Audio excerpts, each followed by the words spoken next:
टोलनाक्यांवरील गुंडागर्दीवरती नेहमी चर्चा होती, मात्र कारवाई काहीच होत नाही।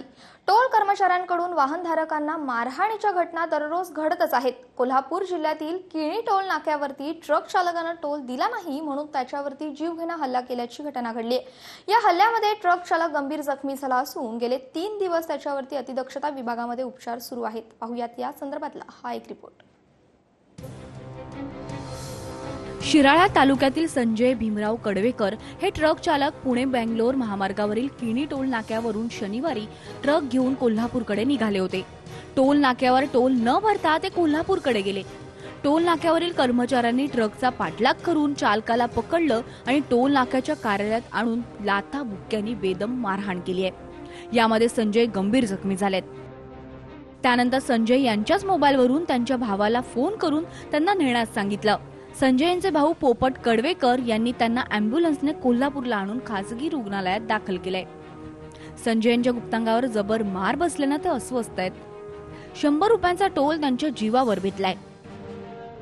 साहेब, माझा भाऊ 10 ते 15 वर्ष झालं ड्रायव्हिंग करतो आणि आता काल कोल्हापूरकडून येताना किणी टोल नाका त्याने काय प्रॉब्लेम झाला, टोल भरला नसेल किंवा काय असेल, तो टोल नाक्यावरून पुढंच गेला, एक अर्धा किलोमीटर गेला असेल। तिथून त्याला टोल नाक्यावल्या माणसाने त्यांच्या गाडीत टाकून त्यांच्या टोल नाक्यावर परत आणला आणि तिथे त्यांच्या बंद खोलीत त्यांना अतिशय जबरदस्त अशी मारहाण साहेब केली आणि त्याला साहेब पूर्ण नागडा करून अतिशय गंभीरपणे अशी तिथे टाकलं होतं। संजय कडवेकर यांच्या घरची परिस्थिती हालाखीची आहे। आता 3 दिवस त्यांच्यावर अतिदक्षता विभागात उपचार सुरू आहेत। याचा खर्च कसा करायचा हा प्रश्न कडवेकर कुटुंबियांसमोर आहे। या प्रकरणाची वाहतूक संघटनांनी दखल घेतली आहे। टोल नाक्यावरील मुजोरी बंद व्हावी अशी मागणी आता होते।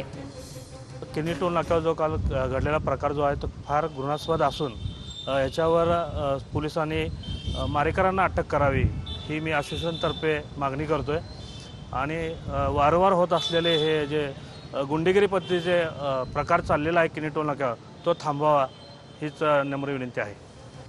या प्रकरणाची नोंद वडगाव पोलीस ठाण्यात झाली आहे। कर्मचारी आणि अधिकाऱ्यांवर गुन्हा दाखल करण्यात आलाय, मात्र अद्याप कुणालाही अटक करण्यात आलेली नाही।